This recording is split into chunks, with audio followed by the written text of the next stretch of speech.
The first thing I want to mention is that there's been a lot of attention in our scholarship, as well as the scholarship of other researchers, to this idea that, the ways in which we over discipline and more stringently discipline Black children is sort of the other side of the coin of what sometimes is referred to in the literature as the achievement gap.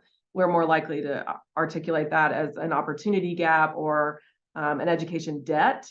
But, in as much as teaching matters and exposure to curriculum matters and learning with your peers matter, whenever children are excluded from instruction, there are, academic and intellectual and social losses that come with that removal. We know that that removal also is highly correlated with things like, being pushed out of school, kind of lifelong, sort of alters lifelong trajectories in terms of academic and even economic success. There certainly is a lot of overlap between removal from school and introduction into penal and carceral systems. So, the consequences can be really extreme for children and their families and their communities. And, the disparities are significant, and they're significant across all different kinds of discipline. They're consistent across different kinds of infractions. So it sort of doesn't matter what children are doing in schools. And there's strong evidence that Black children and white children, in fact, children of all racial backgrounds, behave in really similar ways. But then they're consequenced in really differential ways.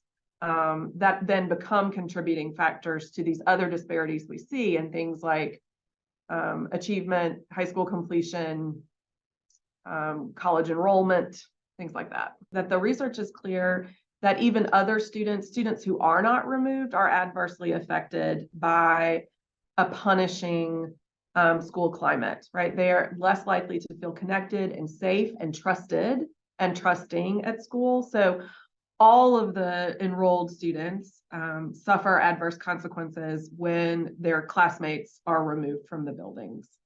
And then, there are a lot of patterns of families, being adversely affected through things like, now there are childcare questions that they didn't have before, right? Because their children are not permitted to attend school in the same ways they were. Parents and families, guardians, are caught between a rock and a hard place about, do I push for due process rights of my child, or do I go to work, right? And putting parents in a position to have to make those kinds of decisions is really, it's really deeply problematic. The consequences of that kind of either choice can be really negative for the whole family. And that assumes that parents even know they have due process rights. I mean, in many places in Alabama, I think it's very unclear and often not communicated to parents that they have the right to push for due process before their child is removed from school, certainly for any length of time.